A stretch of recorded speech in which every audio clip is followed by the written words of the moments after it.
Welcome to Powered by Authenticity. I hope everybody is having a great start to the week and is off to a wonderful family-filled holiday season. Today, I am excited to welcome Laura Klaussner to the podcast. Laura, welcome.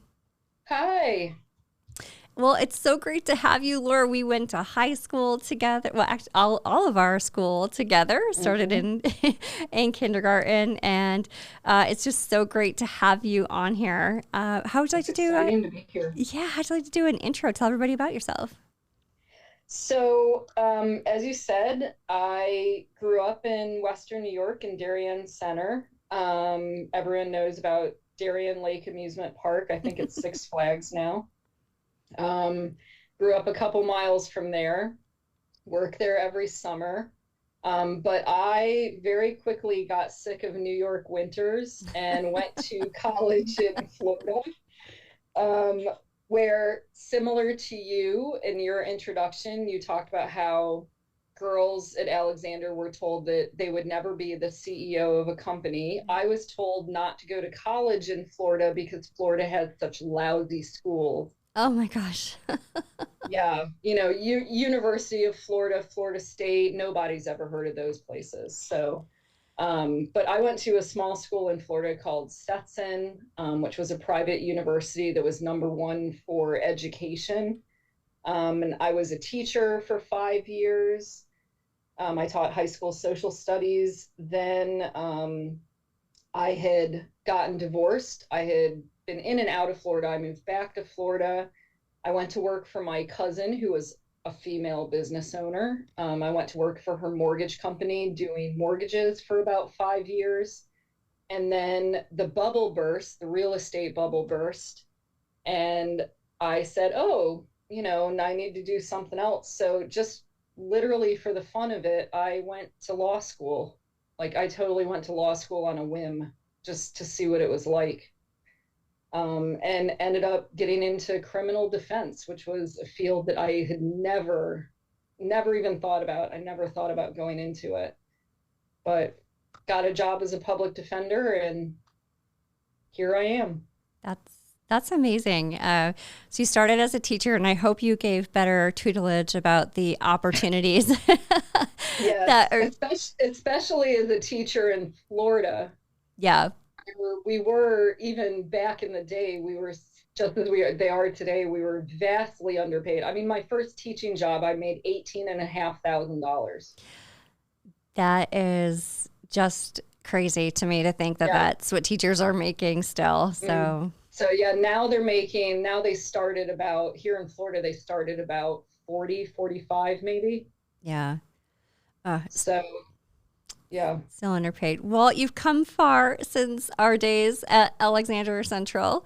I'm excited about this conversation and hearing about the law of vertical space as a whole and what that means as being a female attorney. I can't even imagine some of the challenges. So I'm excited to hear about kind of, how you've been able to overcome those. Before we get into all of that, though, I happen to know that you're a Buffalo Bills fan. Of course. If you grew up in Western New York, you're required to be a Buffalo Bills fan. All right, so the icebreaker question for today is, who's your favorite Bills player? So, I mean, of course, I have to say Josh Allen.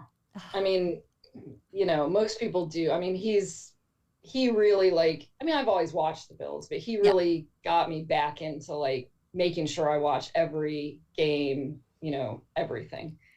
But I would say my next favorite would have to be Greg Rousseau.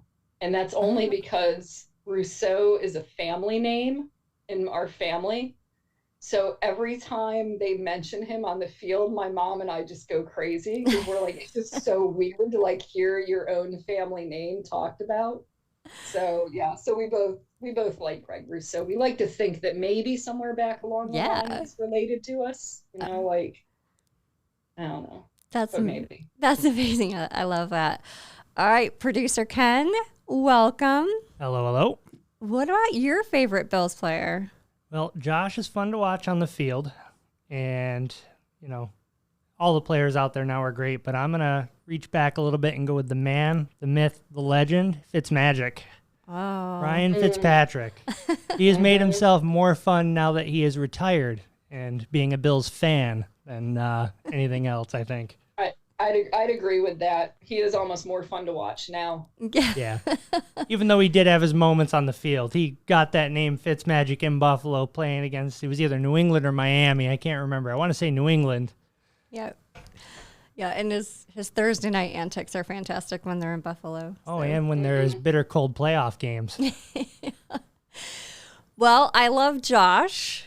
I love Fitzmagic. I love Greg Rousseau. I was having a hard time with this, and I think part of it's just that all of the current Bills players have such big hearts that it feels like they're truly a part of the Western New York community. And so I don't know, definitely Josh, to your point, Laura, he kind of like brought everybody back into Buffalo football, right? Like just reimagined and accelerated it. But there's something fun to watch about Poyer and Dawkins. And I don't know if I'm having a hard time picking just one favorite player. You could pick the Hyde-Poyer duo. There we go. Yeah. Well, thanks for indulging in that icebreaker, Laura. Anytime. I know we've gone back and forth on Facebook a little bit on game days. So Yes. Go Bills. go Bills. All right. Well, okay. So you were a social studies teacher, and you kind of went through, the mortgage. How ultimately, like, why the decision then ultimately after you went into law school did you decide that this was the career for you? So I kind of have to credit it with a female professor at law school. I went into law school honestly thinking that I would do something along the lines of real estate, since I knew so much about mortgages and that side of everything. Yeah. I thought, I'll be one of those easy desk attorneys, just pushing papers, doing real estate transactions, stuff like that. And your first year of law school, there's a set coursework that every lawyer takes. And one of the things is criminal law. And my criminal law professor offered me an internship during the first summer of law school, with the public defender's office. And I was like, ooh, criminal law, I never even knew anyone. I knew like one person who'd been arrested. Like, that was not my thing. And I went to the public defender's office, and they said, oh, we see that on your resume you were a high school teacher. Can we put you in juvenile delinquency, because you would know how to talk to the kids? And I was like, sure. Because in New York, you guys don't have a separate juvenile delinquency court. Your stuff is handled in family court, and it's closed. It's not even a public hearing. Down here in Florida, we have a whole separate set of court rules, procedures, courthouses, everything that are just for kids. And it's open to the public. Interesting. If you can believe that. That is interesting. So I started interning in that field, and I just loved it from day one. It was just fascinating. I mean, it's sad a lot of times. I mean, when you see a parent walk into a courtroom with their teenage kid and say to the judge, you guys have them now, I'm done with them, I'm out of here, and literally turn around and walk out on their child. And then watch their child get sentenced for theft, stealing a car, vandalism at a school, like whatever it might be. I mean, it's sad and it's heartbreaking, but when you defend kids and you actually have trials with them, it's just fascinating. Like, their stories of how they think and why they do these things and their background, and and then hearing their parents' stories. Typically, most of their parents were in the same system. Yeah. I mean, even the adult clients that I represent, which is mainly what I do now, I've asked every single adult client, what was your first exposure to the criminal justice system? Mm-hmm. And I would say well over 70, 80% of them say, oh, I had delinquency charges when I was a kid. That's So, yeah, they kind of get caught in that pipeline of it, unfortunately.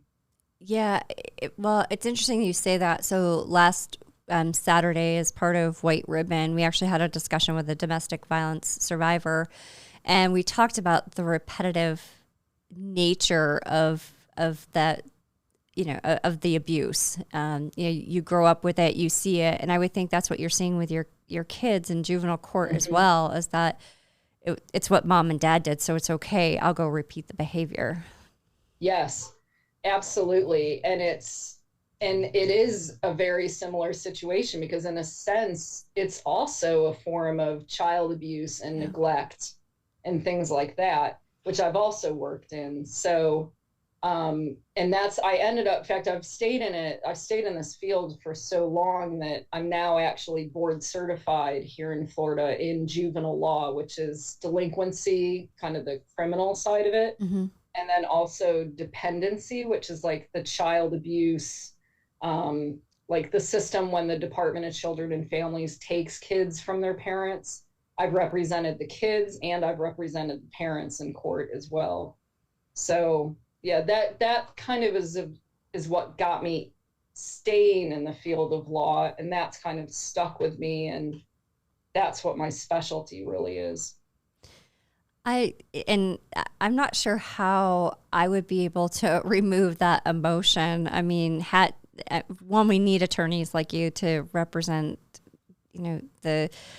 the kids out there and just help to protect them. But just again, hats off to you because that has to really drain on you to some degree from an emotional perspective. I think a lot of people, even a lot of lawyers, can't do it, but there's a lot of fields of law where you have to be able to build that mental wall between work and home and your personal life. I think I've kind of, maybe I just have that ability. I've always had that ability to separate and say, this is work, this is professional, this is home. I don't think about this stuff. Mm-hmm. But yeah, it's something you have to be able to do. Like when I was mentoring new young attorneys, especially at the public defender's office, I would always tell them, look, you're going to know within a month or two if this is the job for you. Mm-hmm. And if it's not the job, if you're staying awake nights, if it really bothers you, like, no, you need to go do something else because this is not the field. Yeah. So yeah, I think you have to be able to put up that mental block, but at the same time, you also have to be aware of encountering secondary trauma, mm-hmm. that you don't pick up bits and pieces of it. I mean, I worked for 4 years in dependency, hearing and reading day in, day out stories about child abuse and neglect and horrible things that people have done to kids. And maybe it's because I don't have kids, I was able to separate it easier, Yeah.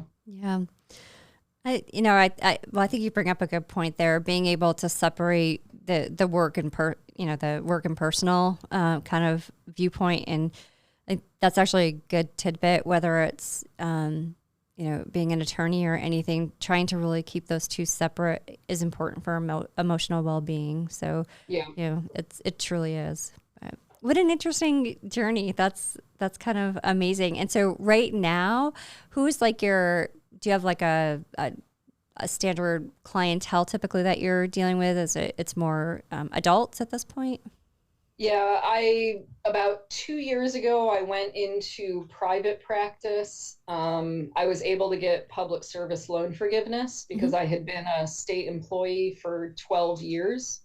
So I was able to go into private practice. So right now my clientele is mainly adults. I still do just criminal defense. So it's every single client of mine is charged with a crime. I've got a handful of juvenile cases, where the parents essentially pay me to represent their child. Mm-hmm. But yeah, it's primarily adult, and I take private cases, and then I also take court-appointed cases where the state of Florida pays me to actually be a public defender for someone. Gotcha. Well, as we were preparing for this discussion, I was really looking at statistics around the equity issues within the field of law. And one thing that I did read, and I'm really interested to hear your perspective on this. So Clio.com published an article where it stated that 37% of lawyers are females, but 53% of law school students are females. So to me, it feels like there's a disconnect between women going to school and getting an education to become a lawyer and those that actually go on to practice.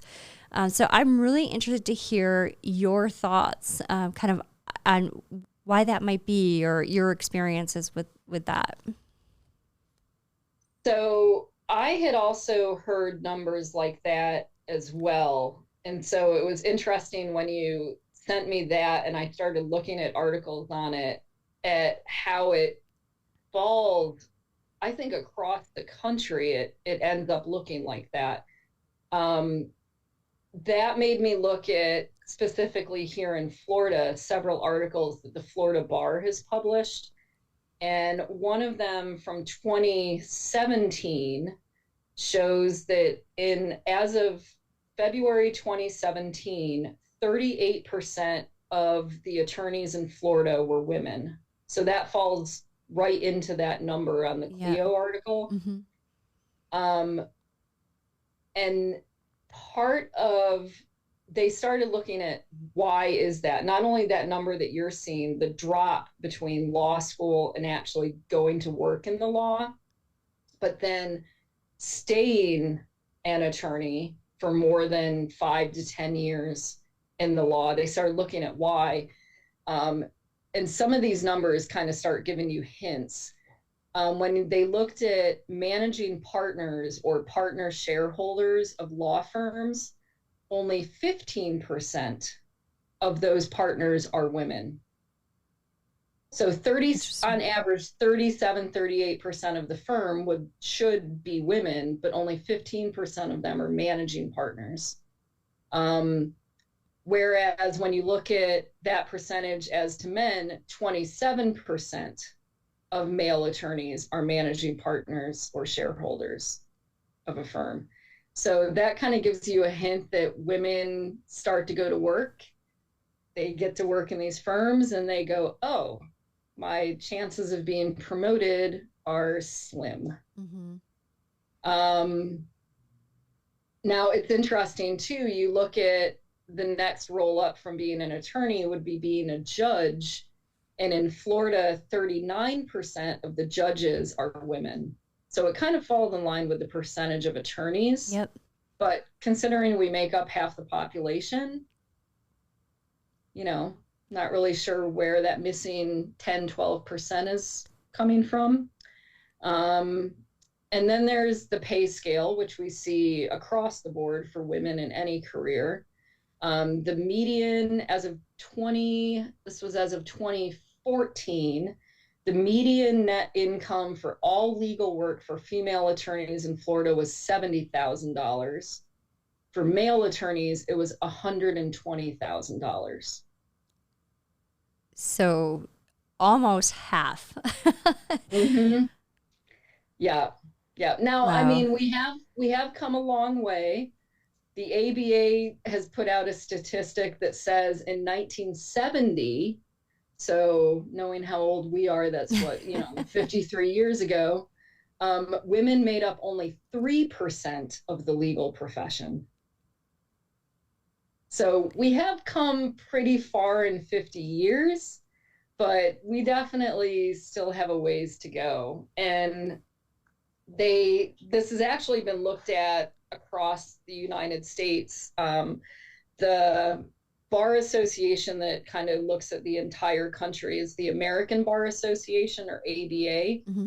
They did a study in 2018 involving a bunch of different focus groups and things. They took an entire year to do this study.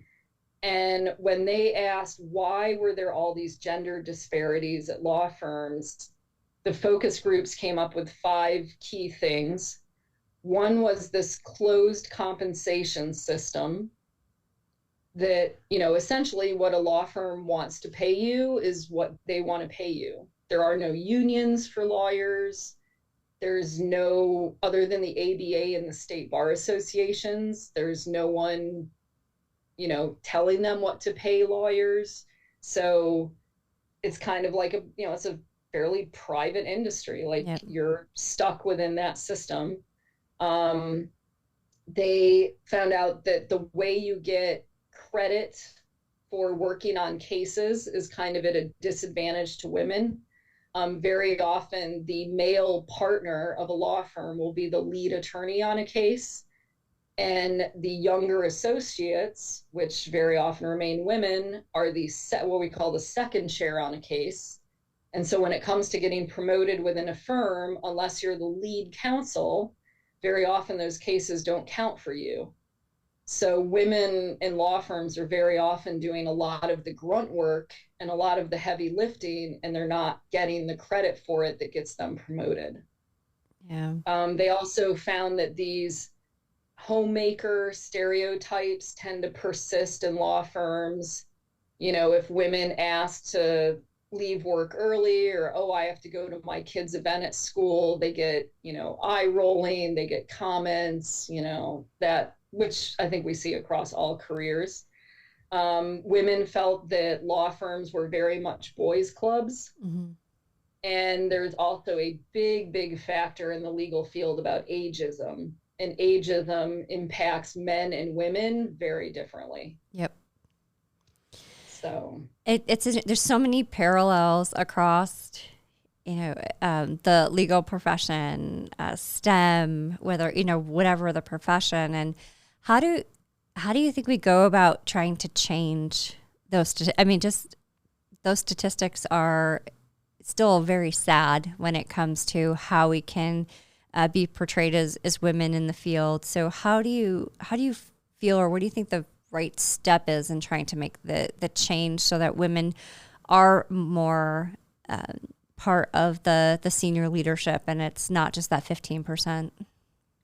I think what I've seen happening a lot here, what I saw even in law school and even as we were getting out of law school, is more women saying, I don't need your law firm. I'm going to have my own law firm. Mm-hmm.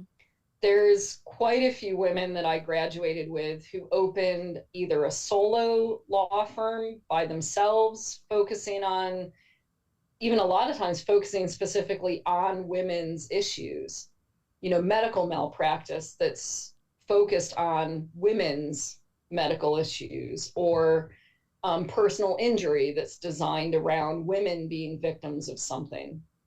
So a lot of women have opened their own law firms or gotten together with other women and opened a women's only law firm. Like divorce, that's a great example of, if you're a woman and you feel like a male lawyer isn't representing you very well in your divorce, you go to these law firms that are nothing but women representing women, and it's a whole different world. Yeah. I mean, men have had it for years. There's a lot of law firms that are, the men's divorce firm, things like that.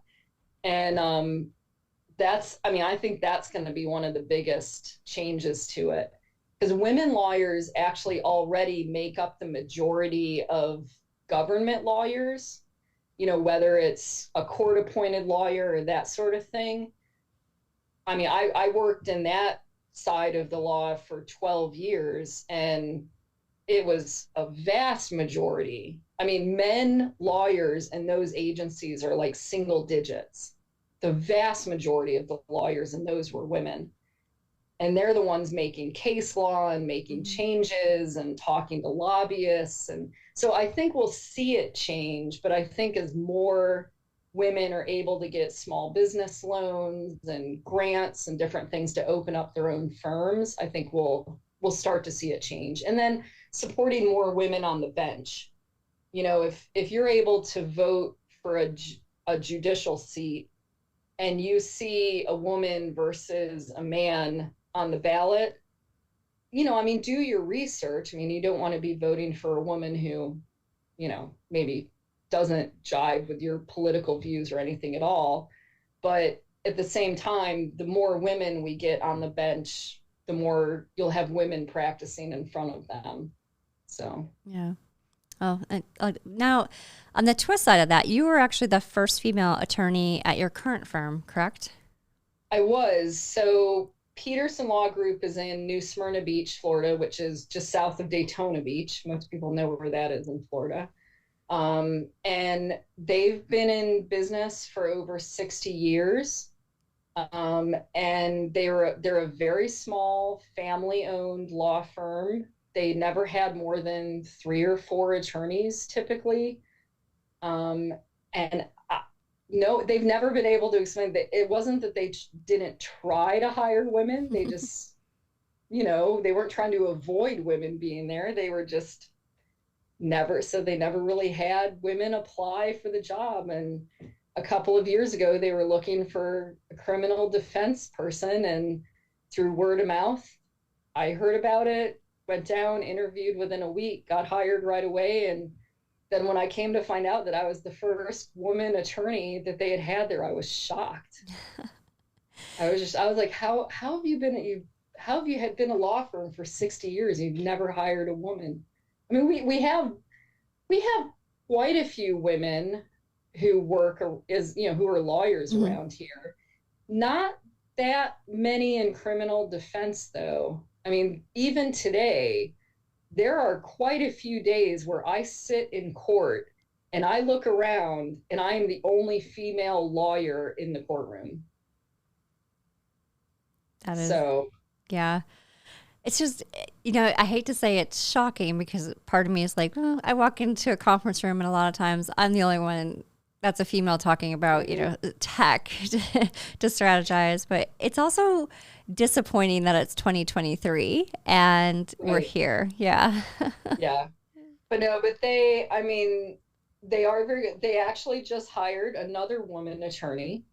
So there's now 2 out of, what are we up to now? 6 attorneys, I think. So we're kind of hitting that statistic. Yep. 30% of the firm is now female.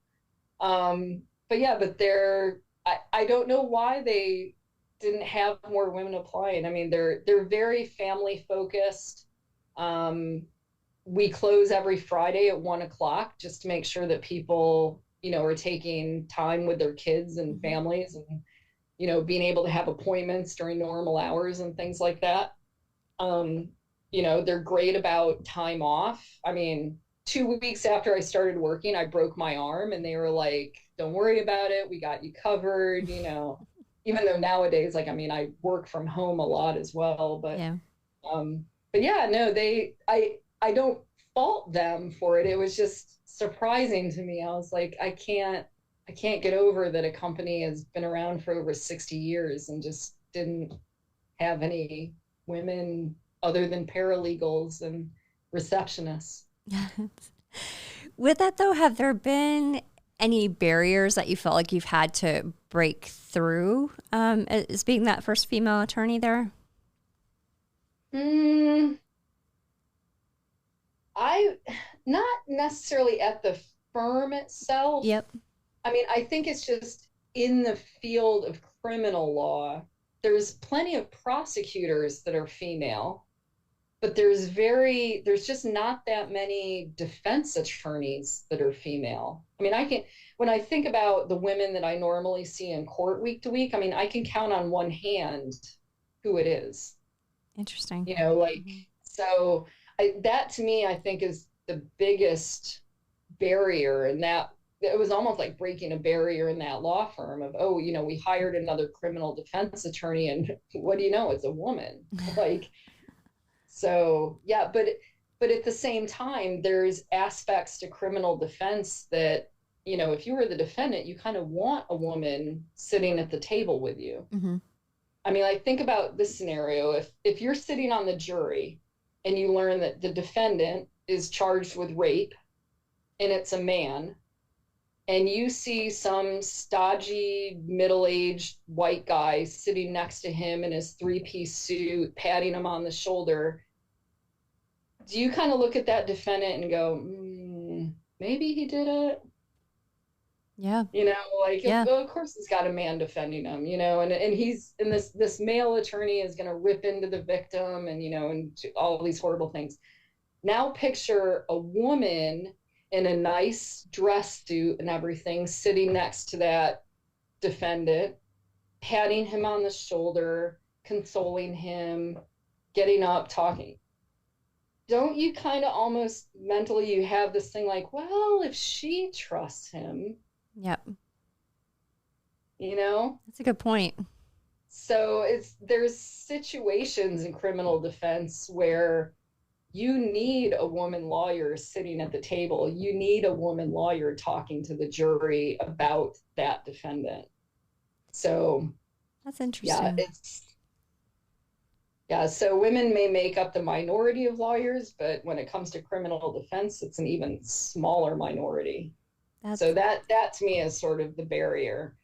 But I'm happy to say where I practice in Daytona, as of January 1st, every single criminal judge here is going to be a woman, and the chief judge of our circuit is a woman. That's amazing. Yeah. It's interesting. Yeah, that is actually amazing. When you think about the statistics that we just heard, yeah. Right. Oh, good for you guys. That's great. Oh my gosh.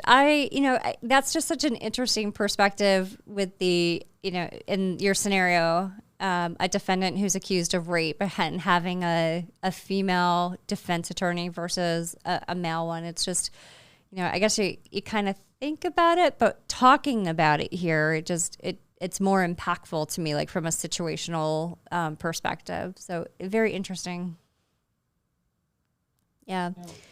So, as you were thinking through, being an attorney and your growth there, really curious about if networking has played an important part for your career. Has it helped, just finding like-minded individuals and being able to network with others who are attorneys? Has that been impactful to you from your career perspective? Absolutely. I really can owe almost every job I've ever had in my life to the concept of networking. I can say almost every single job I've ever had has been because of someone I knew, and a lot of those someones were women. Mm-hmm. In my legal field, I would definitely say the majority of the jobs I've had have been networking with women. My first job as a public defender, I got because of a female law professor. I went from the public defender office to working with an agency called Guardian Ad Litem that represents children. I found that job on my own. I found that job posting, but the reason I knew about Guardian Ad Litem was because of the sorority that I'm in. I'm a Kappa Alpha Theta, and that's our national philanthropy is Casa Guardian Ad Litem. So I was able to write a cover letter saying, I've been a Guardian Ad Litem volunteer since I was 18, give them all these things I knew about their organization. And my supervisor later told me, a woman supervisor, later told me that it was because of my cover letter that she hired me. That's why she wanted to meet me. She's like, I've never had anyone tell me all these things that they already knew about our agency and had been a volunteer and knew, did fundraising for us for that long. And then I went from Guardian Ad Litem to an agency called Regional Conflicts. That was through another lawyer friend, a male. But then I went from Regional Conflict to the firm that I'm with now, and that was because of a female coworker telling me about the job. So yes, networking when it comes to your career, I think almost any career field, networking is absolutely invaluable. Yeah, and I think to your point, it's invaluable, but there's not enough time spent on teaching. I think the younger females what it truly means to network, and how to go about doing it. It's scary. I know a few weeks ago, I had a guest on the podcast who said the best thing you can do is find a networking opportunity and go yourself. Like, don't take somebody with you, because then you're always just going to be talking to them. But how did you, you sound like you're at an advantage because you were part of a sorority, but outside of that, how do you find those networking opportunities? Do you have any organizations that you work with in your local Florida community? Yeah, I mean, I think every industry has, industry focused organizations. And I think particularly for women, you need to find the organizations that are about the women in your industry. And if there isn't an organization about the women in your industry, maybe you need to create one and get all the other women into it. Like, for instance, around here and in Florida, there's a statewide organization called the Florida Association of Women Lawyers. And then you have local, typically county-wide chapters. So as soon as I went private, one of the first groups I looked at was the Volusia Flagler Association of Women Lawyers, because that's the county that I'm in. I'm now the secretary for that organization. And I went to a meeting, like you said, completely by myself. I said, hey, it's going to be a handful of women lawyers, like me. How hard could it be to talk to people? It's not. We met in a restaurant, you sit around, you have some food, you have some drinks, you talk about some different issues locally. Like what we're focusing on this coming year is lactation spaces in courthouses. Florida passed a law a few years ago that says every courthouse has to have private lactation space for nursing moms. And none of our courthouses have them. So we said, well, we're the Women Lawyers Group, so we're going to make that happen. So that's our focus for next year. But yeah, I think that's the easiest way for women in any career field, any industry, is look for that organization that is made up of women in your industry and go join it and go from there. Yep. And one thing, and you just mentioned it with the lactation space within the courthouses, I think so I'm part of a woman in technology networking group here in Western New York, and I didn't realize how much of a community impact these organizations make. So it's not just making an impact to your career and getting to know like-minded people. You're actually making a difference in the community, which I think is so important as you're trying to grow into who you are, but also who you want to be, and to be able to lend value and support to communities that you're serving in. I think it's just such a cool thing that you can watch evolve. And it's just, to your point, it starts with getting together at a restaurant, having some drinks, having some food, and, getting to know one another. And that's a community of itself. But then to be able to do the reach out is just amazing. Yes. And then in that community involvement with those organizations creates even more networking. Yep.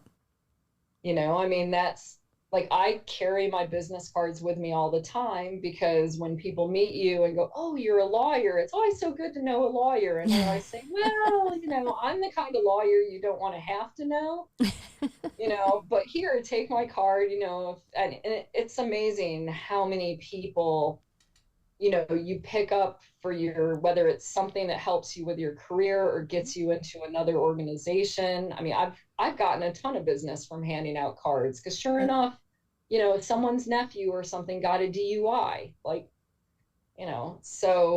but in my organizations, I find even tend to overlap.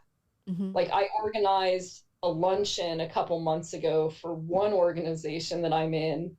And I asked a friend from a different organization who happens to do the, here in Volusia County, we call it Turtle Patrol. The sea turtles, when they come into beach, we actually have a group of like 100 people that watch them and monitor them and do all this stuff.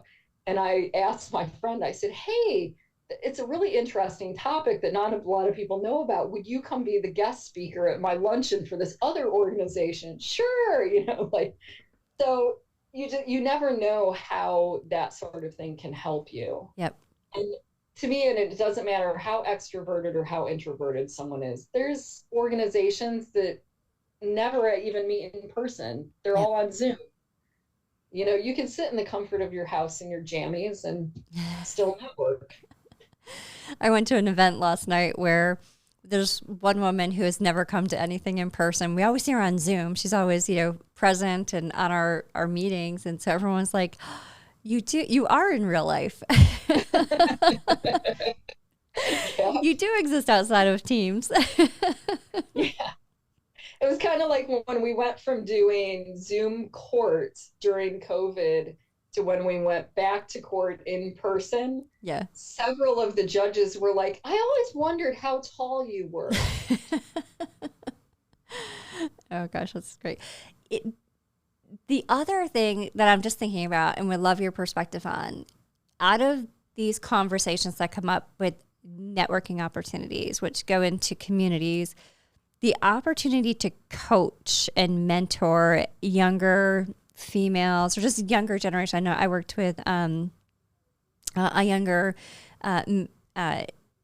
male as he was fresh out of college. He was my college intern assigned to me, and we're still to this day, he's someone who trusts and value, and we have that mentoring type of relationship. Have you had a coaching or a mentoring opportunity come out of just networking and community events? I have not.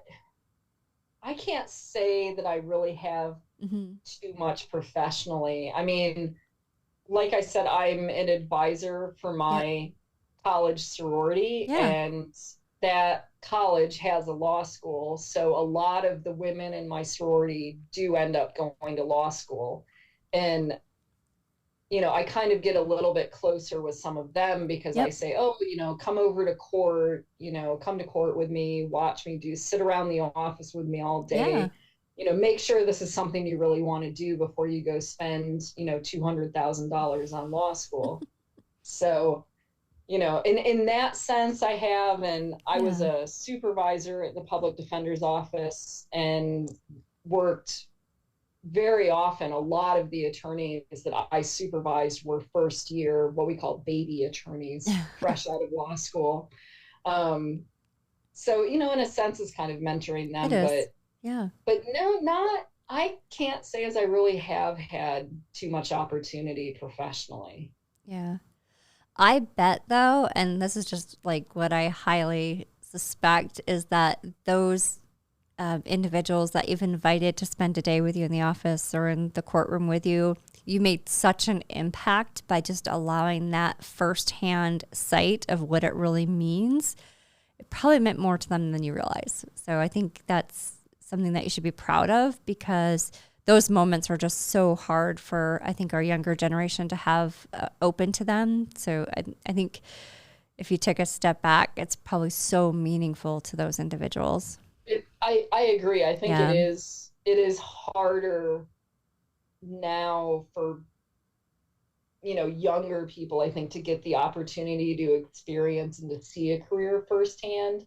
I feel like we were almost more encouraged to do that in school. Yeah. And a lot of them don't, especially with so many kids now too doing online school and things like that. It's just they're completely out of touch with the reality of what goes on, in a workplace day to day. So yeah, I agree. I think it is a big deal, and good or bad. I mean, like I said, maybe someone watches court and goes, oh my gosh, I love this. I absolutely want to be an attorney. And, there's some people that watch it and they go, oh my gosh, I could never do that. Yep. And I'm like, better to find that out now than before you're in a ton of student loan debt, Well, it's my daughter just started college this year, and one of the main reasons she selected the school that she's in is because she was in the classroom like week 3 of school. Like they had an internship assignment to her, versus her secondary school that she had. It was going to be year 3 before she got to step into a classroom. And when we thought about just the opportunity to say yes or no, this is really what I want to do, like the value there is incredible. But at the same time, because I've seen that situation quite a bit with women in my sorority. In fact, there's someone now that I've talked to that she's in her senior year of college. She's gone through 4 years of college thinking that she wants to be a teacher. She did her student teaching and had to admit that she didn't enjoy it. And I said, look, having been a teacher for over 5 years, I said, if you didn't enjoy the student teaching part of it, when it's your own classroom and 100% your responsibility, you're really not going to enjoy it. So I said, don't do it. Yeah. Change your mind. Go. And she's going to go get an MBA and look at doing marketing. It's because that's what she was helping do with our sorority. She was doing a lot of the marketing. She was really good at it. She really enjoyed it. And I said, look, as someone who's on her third career, I said, trust me, you can change careers. It's okay. Yeah. But better to do it now while you're, 22 years old than to wait. I went to law school when I was 33. Yeah. It's not a great idea. That's hysterical. Well, it's funny. I had a chat earlier with somebody, and no matter what, you still have transferable skills that you're taking with you, right? So at least Yes. you've built those up. And sometimes the transferable skills are the things that you find out that you love the most, like communications and marketing. That goes with you, because there's always a part where you're marketing yourself no matter where you are. Right. So sometimes those are the things that you truly like to do and should be doing for a career. Right. And definitely, and I told her, I said, the experience you've had training to be a teacher is invaluable in any profession. Yeah. I said, it doesn't matter what you go into. You're going to have to, at some point, do a presentation. Yep. You're going to have to get up and talk in front of a group of people.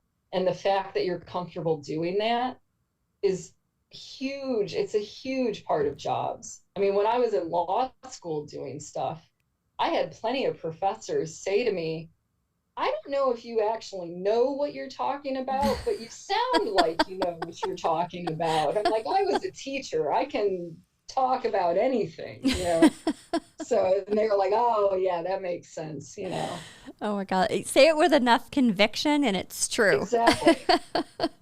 I love it.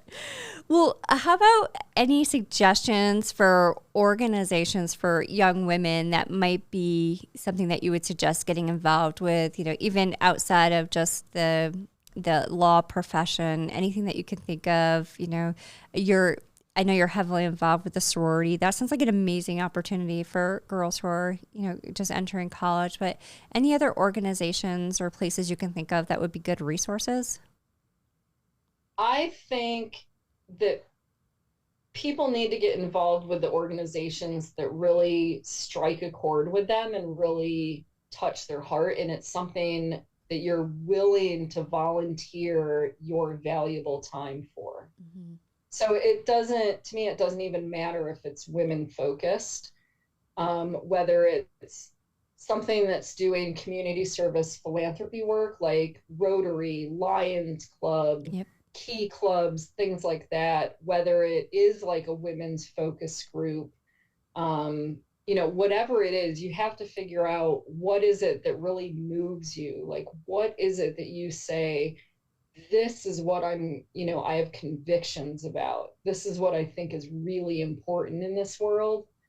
And that's the sort of thing that people need to seek out and go join and volunteer their time for. Yeah, I love that. I think the community aspect is just so important. And a lot of, just where your heart is at is where your time is best spent. So whether that's, something that's industry focused, but helping the community, whatever it may be. I don't know if people understand the true, just how much that resonates back to the work that you do, is making sure that you're putting out there for community and change, just, these high impactful communities, organizations they're just there and they're there to support, and that just feels good. So I think that comes back and resonates as well.